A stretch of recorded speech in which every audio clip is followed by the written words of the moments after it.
Hey guys, welcome to the Lunge Lift podcast. Today we're having a summary episode, how to survive holidays from a training and nutrition perspective. I think it's a common topic we've talked about with lots of our friends and clients. People aren't quite sure how to manage those two components of their life when they're away on holidays. So today, expect to learn what to do, what not to do, and how to make your decisions a little bit more sensibly to get what you want out of your training on holiday. But as always, a quick thank you to our show sponsors before we get started. thetrainingstimulus.com to learn all things movement mechanics, wit-fitness.com, use discount code LL15 to get 15% off your wit kit, and Hydro, discount code LL20 to get 20% off your blood flow restriction apparel. So, Rob, Yes. training on holiday, what's the first thing that comes to mind when you think about that? Chest, biceps, and then in the sea. That's what Very I think good. about because Yeah. it's just that's all you're doing it for, to look good on the beach. And it's Yeah. funny because what do you think about when you go on holiday? What's your training thought process? For training on holiday, I actually haven't thought of this. Probably should have done in preparation for the episode.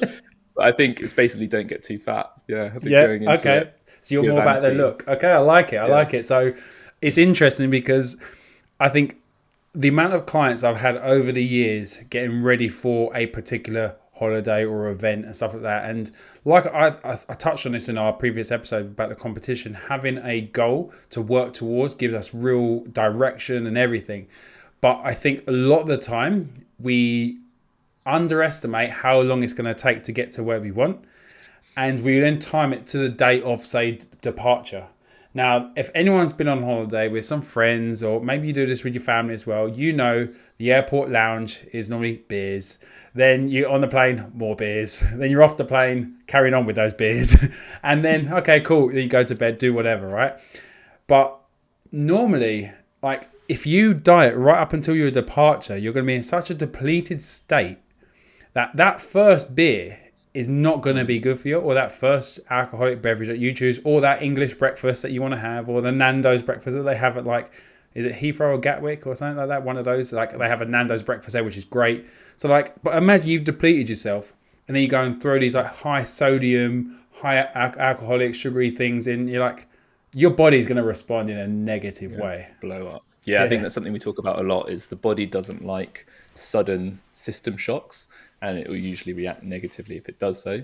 And one of the common mistakes you see going into a holiday is to do those extreme diets where you're really low calorie, you try and dry yourself out to look as lean as possible. And then we were saying before the call, like, as soon as you smell a beer, you just instantly bloat, blow up, and get really puffy because it's such a system shock and all the yeah, salt and everything else affects you negatively. So the way we would think about it is the further you are away from your set point before you go on holiday, so your set point being the way your body naturally likes to be, the more you're going to be negatively impacted by enjoying your holiday. So actually that longer, slower build towards a holiday where you're actually closer to where you naturally are means that you're probably going to stay closer to your non-holiday shape compared to your holiday shape. And I yeah. think the mythical sort of being tanned and in your perfect shape, it's hard to achieve, isn't it? Because if you just arrived on holiday in your best shape, you've got to get that tan as quickly as possible before you Yeah. start And this is the packing on the thing, it's pounds. normally like the last few days where you started to get that nice tan, but that's when you're at your most bloat and you're like, Exactly. no. But Can't have it all. yeah, and this is what I try to always kind of discuss with clients and say, like, are you just doing this purely for that Instagram photo to go on the beach, that, okay, this is what I look like? And it's like, no, this is what you managed to look like for that one bit of time, which is fair enough, right? That's your Instagram highlight, and that's cool. If that's what you're doing it for, fair enough. But understand that you're probably going to negatively do so much other stuff, like, just like we discussed there, to the body, especially if you have depleted yourself so much to get to that state. You're not going to live like that when you're on holiday, and because you're then going to go to the Mm-hmm. extreme because you've depleted yourself, it's just not going to be as good as you think. And then you end up coming back off holiday like, yeah, it was a great holiday, but now I've just undone all that work that I put in beforehand. It's like understanding, and okay, cool, what's the least I can do, or what's the best habit that I can attach to my daily routine that can kind of get me into shape for holiday. That's if your goal is to get in shape for holiday. We're obviously going to discuss other things, but it's like a lot of people talk about getting in shape for holiday or getting in shape for a wedding or whatever, right? So if you have a vanity goal, which is completely fine, I know I have, you have, like most of us have, if we're going to take any topless photos, you don't want to look like a lump. Like don't get me wrong, I've embraced the thick lifestyle recently, but I definitely have in the past, got into decent shape for a holiday, and I've had some good photos. And when I look back, I'm like, fair play, I did all right there. But one of the things that I think I took from my bodybuilding days was to kind of diet down and then eat up into the holiday. So I've actually then started increasing the amount of food that I eat into the holiday. I then say maybe introduce a couple of beers here and there, not massively, but so that the system shock isn't massive. So then when I go there, I'm actually only increasing one-fold rather than five-fold. So I'm just a little bit more, so then my body doesn't then blow up, and I go in with a better than average physique, which is what we really all want, right? Yeah, I think that's a really nice way to think about it. I think the sort of photo prep for a holiday is quite an unhealthy way to go about things. Obviously, most people they don't want to be in shape just on holiday. It's the most important time potentially because there's more beach photos. But the long-term solution is to just be closer to how you want to be in shape most of the time. Yeah, exactly. So it's not what people want to hear, but actually just staying in good nick all year round, and then maybe a slight change going into holiday is the sensible solution. But if you've left it too late, then you've left it too late. Sorry to tell you. Just embrace it. Embrace it. Have fun. Exactly. And what you don't want to do is like torpedo the holiday by feeling guilty and not enjoying the great things that you get to do on holiday, enjoying the meals, enjoying a few drinks, and relaxing slightly. So that's what part holiday is, right? Because most people are taking a holiday because they want a break from their daily routine. So they want a break from things. So you are supposed to probably eat a little bit more, or enjoy some company, and like these sort of things. Like that's part of the holiday. It's the fun, it's the memories that we're supposed to be creating, not the photo for the social media. So, but before we go too philosophical, let's kind of bring it into then the training side, because something that I'm pretty sure you're the same as me, but like I have a lot of friends that they don't train, or they might train here and there, but they would say to me, what are you training on holiday for? Like, why are you training? This is what you're doing. Like, why? And it's like, it's just what you do. It's just my daily life, and it's therapeutic to me. It feels good to me. As others, it doesn't. So that's how have you dealt with that in the past? Yeah, it's an interesting one, isn't it? Because it's very much comes back to your attitude towards training. And I think people who think of going on holiday and training being some sort of punishment or chore that you don't that you have to do most of the time, but if you're enjoying yourself, you won't do. Whereas now I think there's a more pervasive attitude in the fitness community that people actually enjoy training. It's something that they like to do. So when you're on holiday and you're maximizing enjoyment, of course you'll train, and you maybe have a bit more time to train. Maybe you go to some cool gyms and try some new stuff.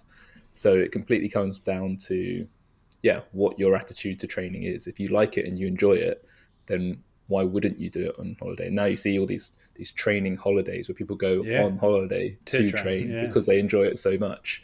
And I think, in terms of navigating that, you've basically just got to have some good understanding friends who understand your perspective, because nobody wants to be justifying whether they want to train or not.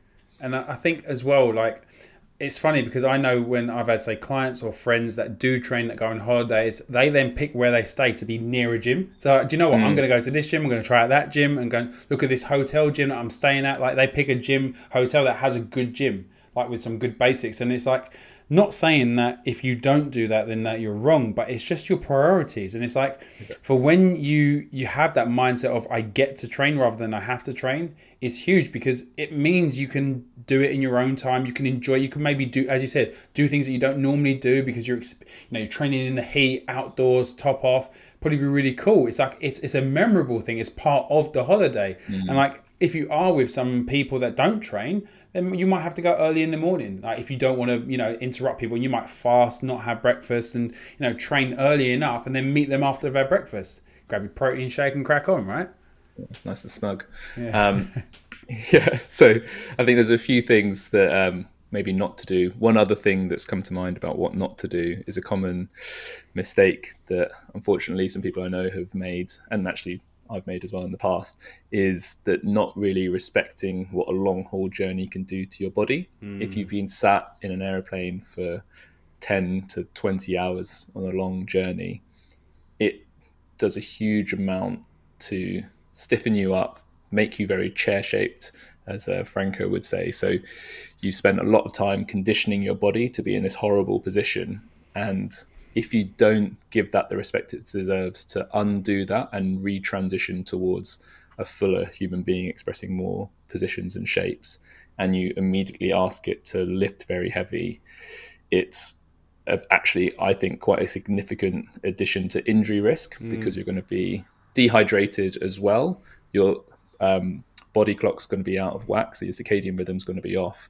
So there's a lot of really significant factors. You probably haven't got enough sleep for a day or two before, combined with the physiological stress of being in a small seat for a long period of time with very, very little movement. To go from that to expressing your 1 rep max in any given movement is a huge, huge system shock, as we were saying before. And it's an easy way to sort of throw your back out and not ruin, but significantly negatively impact the rest of your holiday.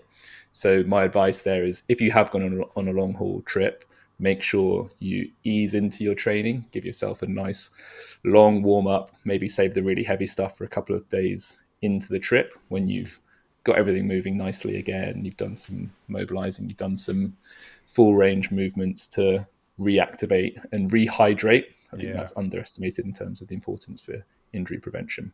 Yeah, I think it's hard when we go on a holiday and if we go to a gym where we're unknown and we want to show off.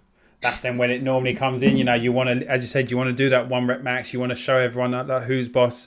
Like, obviously, you don't know anyone else there, but you're like, yeah, this is what I'm about. And it's funny because if you then you can put that exactly into the perspective of the Instagram photo, you're doing it just to show off. And it's like, okay, and if that's what you're about, then that's fine. I've been like that in the past, and I probably still am like that now slightly. But it's like the reality is, it's like the showing off normally comes at such a cost, and because you're showing off if you want to limit the chances of that happening, find the gym. If you are going to train when you go on holiday, find a bang average gym, your hotel gym, not the really cool CrossFit box with all the gear. So go to your bang average hotel gym, do some basic movements, do some bodybuilding stuff just to prep the body so you're not stressing that body, as you said, because you're not going to show off to yourself. You're just not. And then, well, you might do. Just put it on your stories, right? And then there's another way of doing it. But it's definitely... As I think the hydration part is probably the key thing that I found from when I've gone on any long haul flight or any flights in general, even if it's only like a couple of hours. Like normally because you're out of your normal routine, you normally have woke up earlier than normal. You probably or your routine's different. You probably haven't had your food or you haven't hydrated in the normal way you normally do. So everything's out of whack. And then, as you said, you then go and try and perform at your best. You're like, it normally is asking you to go in one direction. Exactly. So I think that's one important thing to note. So a few things what not to do. So what do you do? Like, I think for me, it depends whether you're doing those long sessions to enjoy or you're just trying to keep your training going. Once you've decided your priorities and the sort of relative importance of each, are you prioritizing continuing to make progress? Are you prioritizing enjoyment and sort of being part of the group on holiday? What's most important to you? And if training is maybe taking a back seat for the holiday, then when you do train, just focus on the biggest bang for buck session. So kind of like Rob was talking about in last episode about his powerlifting training, what are the most productive movements that are going to get you most of the results of your training session? Maybe if you're trying to do things quickly and effectively, you strip out the nice to haves and just focus on those must have movements. So if you're a weightlifter, just getting your main full lifts in to continue that skill development and not regress on those, and maybe leaving some of the accessory stuff out. If you're a CrossFitter, then it's a harder problem to solve because there's so many things that matter. So maybe focusing more on your weaknesses rather than your strengths, because your strengths will likely stay strong if you have a week off, whereas your weaknesses might regress slightly quicker, which we'll talk about in more detail later on. Yeah. Or I think I don't know. If I was a CrossFitter, obviously not to a high level, but if that was my chosen sport, then I'd probably look for more the metcons to kind of just tick me over, get my heart rate up in a shorter amount of time, and not stress the body too much. If you know what I mean. So then, because holidays are supposed to be a bit of a deload, right? That's like you normally you're trained. Well, unless you're going on a training holiday, you've normally Mm. trained like peaked all your training, so that you probably peak right before holiday, so that when you go on holiday, you might be able to actually like taper off a little bit, so that you can just do the bare minimums and get over, because it's a bit of a recovery week or two. Like that's where like if I was say suggesting to someone that if they were going to train on holiday, that maybe doing those, because they are going to eat a little bit more and enjoy some more extra time, that maybe just some conditioning might be really beneficial. Like Mm. yeah, so just a Yeah. thought. It's just as you said that, it just made me think. But I definitely think as well.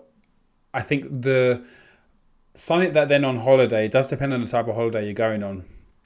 But if sleep is then going to be hugely impacted, if your holidays are then out in the evening and your evening doesn't start until 11 p.m. and then you're out till whatever, and then you get up at whatever, I think it's going to be massively key that your training is kind of have to be your like just doing the basics, because the stress is on the body from the all nighters in a way, or this just training is going to probably be more detrimental than positive.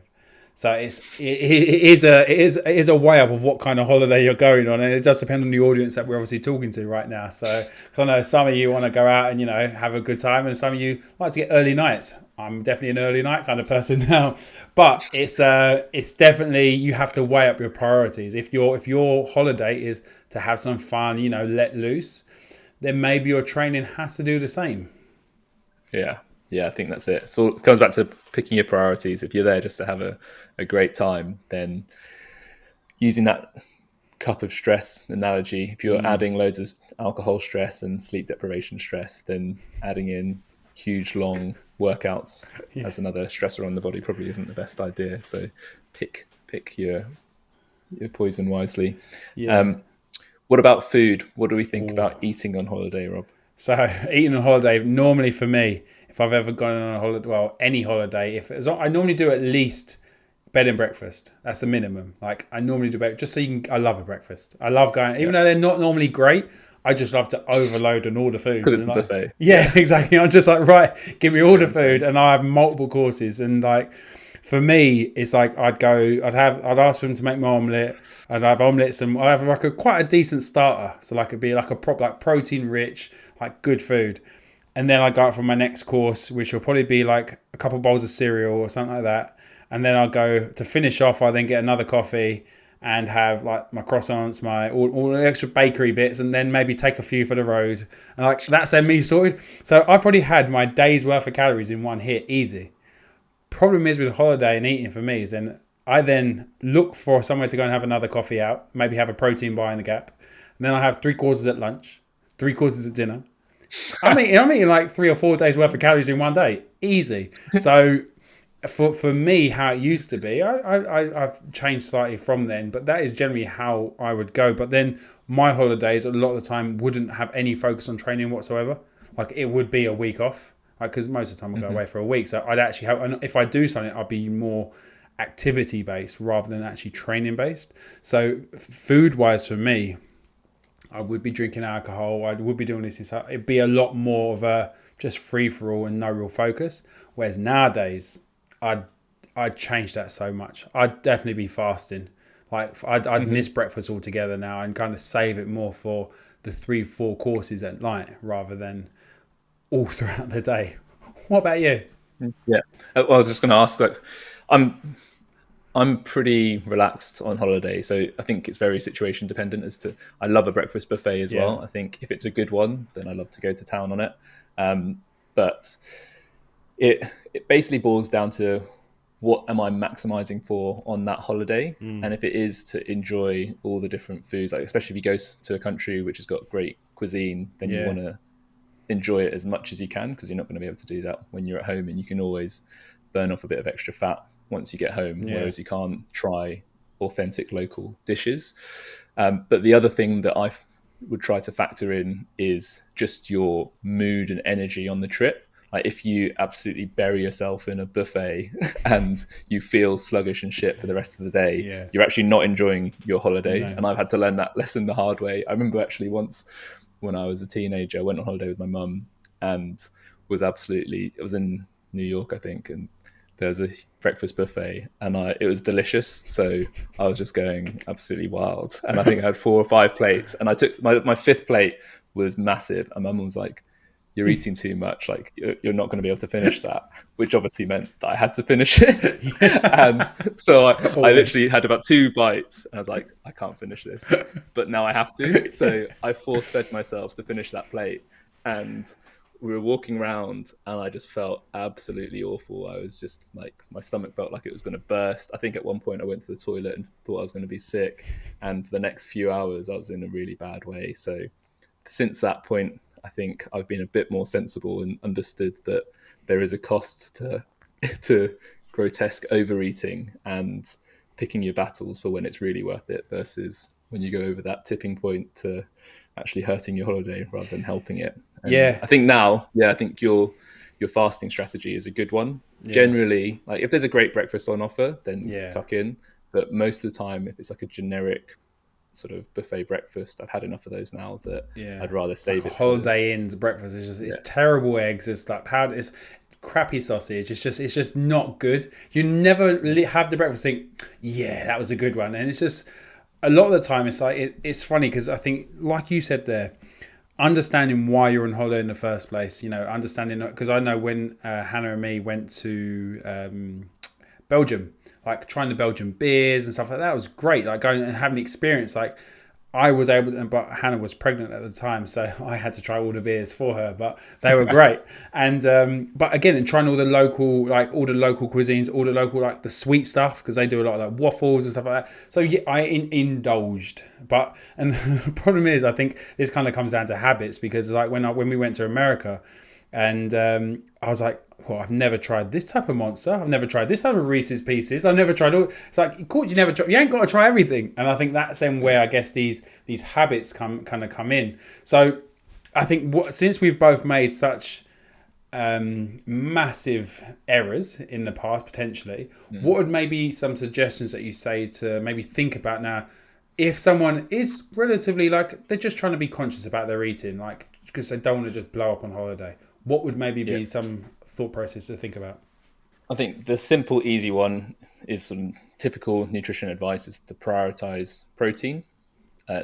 For almost any training goal or body composition goal, having a high protein intake helps, whether you're trying to lose fat, build muscle, or just even maintain. It's also satiating, so you're probably not going to have so many cravings and you'll feel fuller more of the time.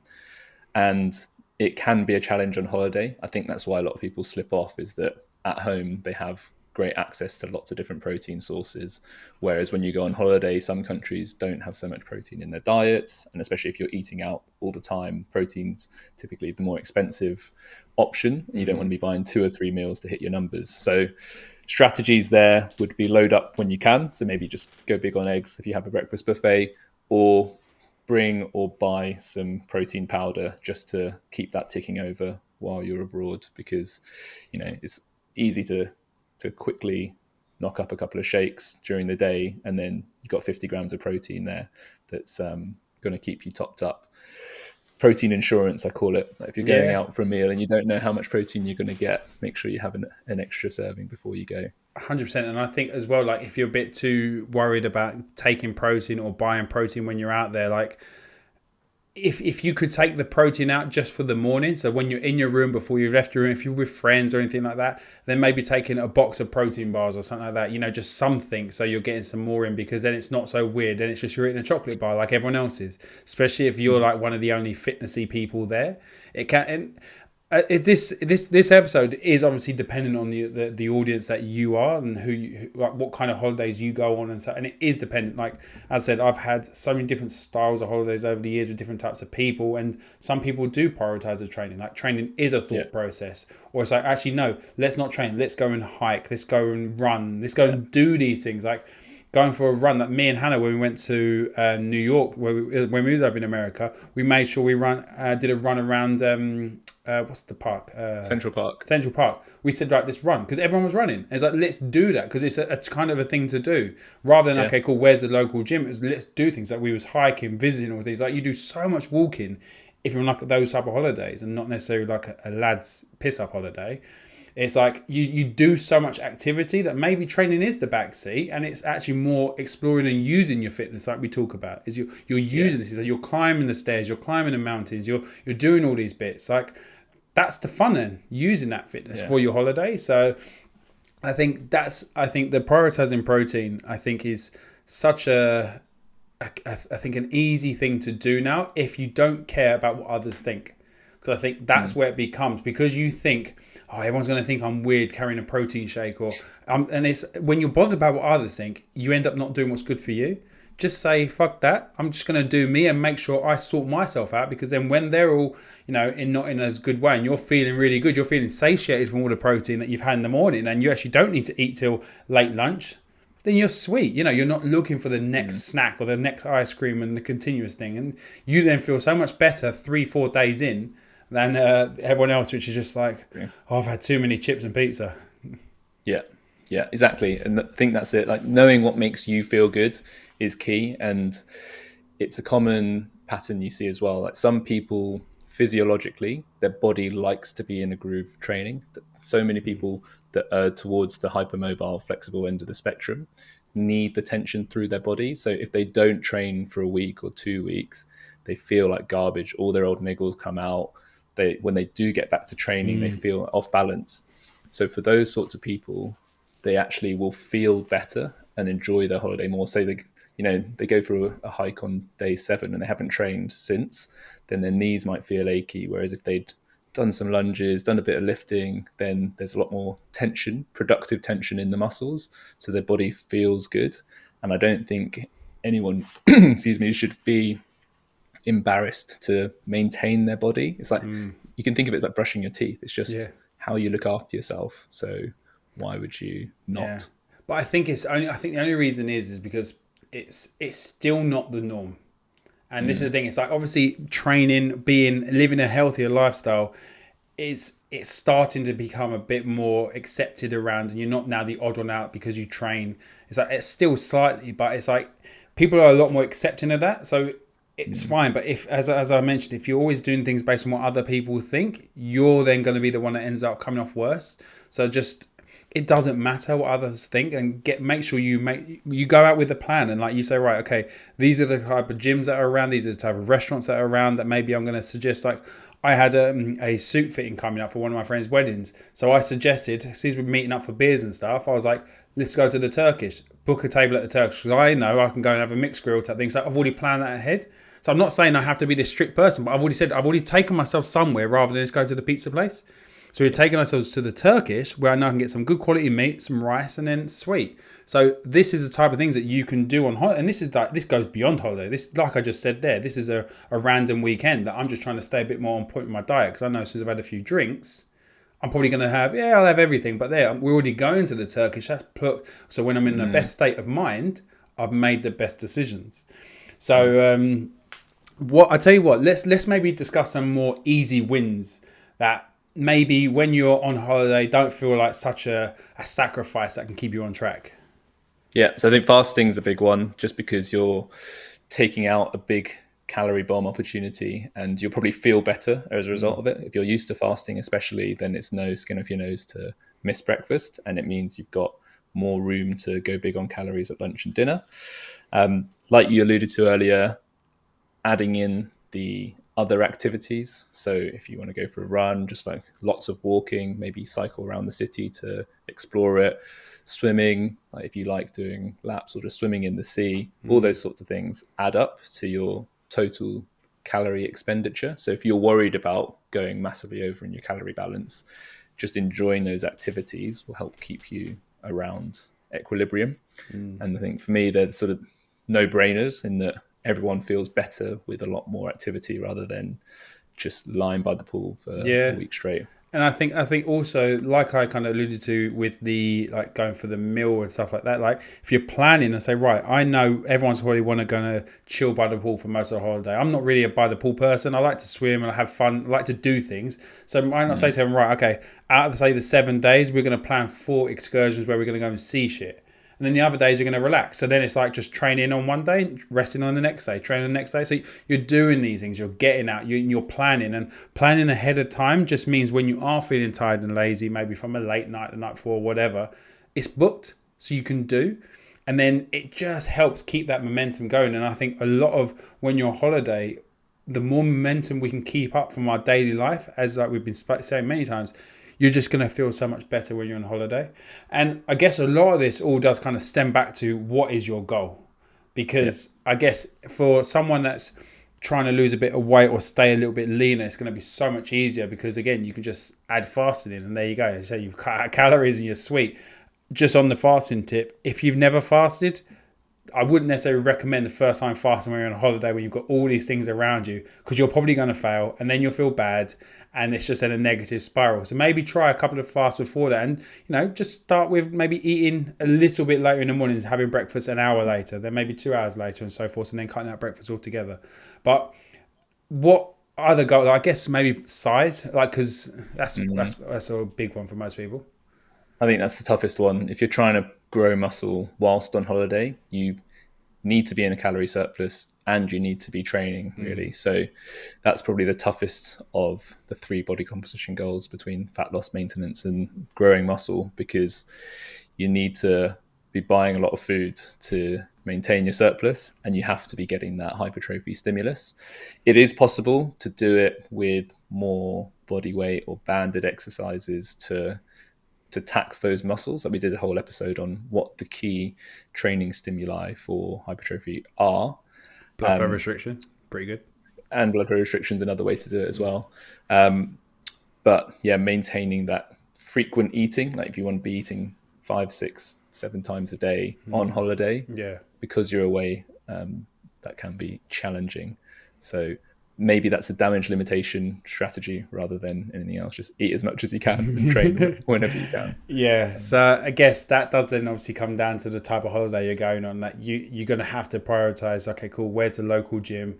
And then you just prioritize the time so it doesn't impale on everyone else's day. So if you're worried about that, you say, right, I'm going to train, get it done, in and out, 30, 45 minutes, I'm sorted. And if not, I said you can do blood flow restriction, you can take some bands, you can do some extra stuff to get the body moving and you'll feel a lot better for it. Yes, you might not put on anything that week or two, but you'll definitely keep yourself at that maintenance phase. And that might be actually what your body needs, because when you are pushing yourself to grow, you're putting yourself under a lot of stress. So maybe your body might respond really well by having a bit of a deloading load and intensity and volume. And then actually you come back and you peak back, or you build back up into it, and you suddenly add on a load more muscle because you've changed the stimulus again because you've had that time off.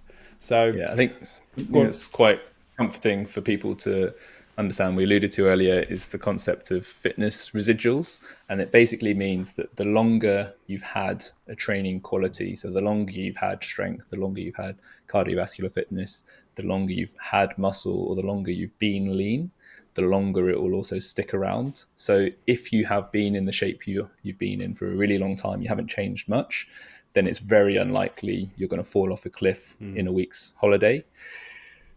So if you have had whatever fitness quality you're worried about, it's unlikely that you've had it for a while, it's unlikely that it's all going to go in a week.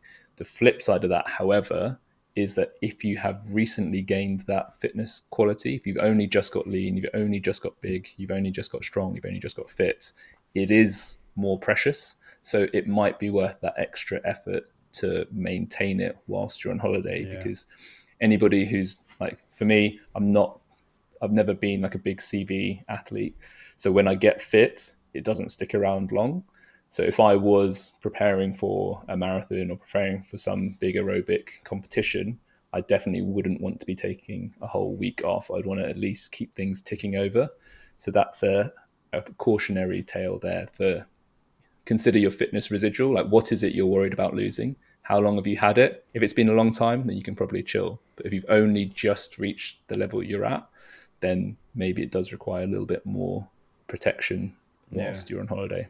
I think this kind of stems back as well to the previous episode where I spoke about Jamie and myself, like prepping for the powerlifting competition. Jamie was hitting his 4 sessions a week religiously, building his strength. Whereas me, I already had a decent amount of strength, which I was kind of like topping up. So, and I was able to access more. So I probably still have more, which I could have actually had access to if I would have trained properly. So it is that thing. I've had my strength since, say, 2013 compared to Jamie, which is building it up only of late. So I guess this kind of maybe leads us into what about those which have a competition coming up, like you mentioned there, like with the marathon, or if you maybe got a CrossFit competition coming up sometime soon, or powerlifting, like you've got some type of event coming up. What are maybe some of the things that we've kind of touched on and that you just want to kind of maybe reiterate? Yeah, I think it all comes back to how important is that competition to you versus the enjoyment of your holiday. If it's an important competition, then training should really be the priority. You're probably going to have to make sacrifices on the holiday And book your side of holiday things. for after your event, not for, not for mid prep. Yeah, because if you're looking to continue to progress, you should be looking to continue along the same program you've been following as fully as possible to maintain your momentum. If you're happy to regress slightly or you just want to get into maintenance mode, then like we said earlier, it's about picking the key aspects of your program to limit, like damage limitation mode, to say, just touch on all the key stimuli that are in your program to keep your performance in whatever sport you're at going along. But I think, like Rob says, it's not ideal prep for a competition to be going away unless it's like a training camp, in which case it might be perfect. Yeah, because then again, you're then surrounded by people that are training for a similar sort of thing. Like it's a purposeful holiday rather than a relaxed, we'll say, holiday. And it's sometimes things come up. Like I remember in my bodybuilding prep for back in 2014, I think it was, or whenever it was, 2015. And so in my 6-month prep, so I was dieting for 6 months, I had a stag do bang in the middle of it. So I dieted for 12 weeks. Yeah, 12 weeks. And I had a stag do that weekend. I said to my coach, like, look, I'm going to try and be as good as possible. Obviously, that didn't last once I got on the coach. But is like we was on the coach and, I had a lot of fun. But again, I didn't undo all the hard work I've done. Yeah. And everything hit me very quickly. The alcohol hit me very quickly. It was just a mental few days. But then as soon as I come back, I didn't go straight back to where I was, but I got back into the groove again. Then I had another 3 months of focus. And sometimes it's like, if you are needing a holiday halfway through something, then maybe pick it for the halfway point. So you've got enough time for damage limitation, or you've got time. It's like, we talk about the training on holiday and like the nutrition on holiday because it is coming towards the summer months. And maybe if you're not an athlete and your training is for fun, but you're looking to maintain, as you say, a level of strength, fitness, or whatever, then you are going to have to maybe pick an appropriate time for your holiday that is conducive with your goals. So maybe you've built up to a certain strength and then you needed a deload week or something like that, or you needed a bit of downtime. It's the perfect time to do it. Like plan your training around that, talk to your coach so that you can work your training to, benefit your holiday. So that if you don't hit sessions on holiday, that it's not the end of the world and that you don't then feel bad and then you actually feel better for it. So it's that prioritizing of, okay, cool, I've got a holiday. What do I need to do? What are my essentials? Like we've been mentioning all this episode. And it's like, do you find a gym, keep on track if you need to, and don't feel bad about it. Then enjoy your day, go swimming, surfing, do whatever, have fun.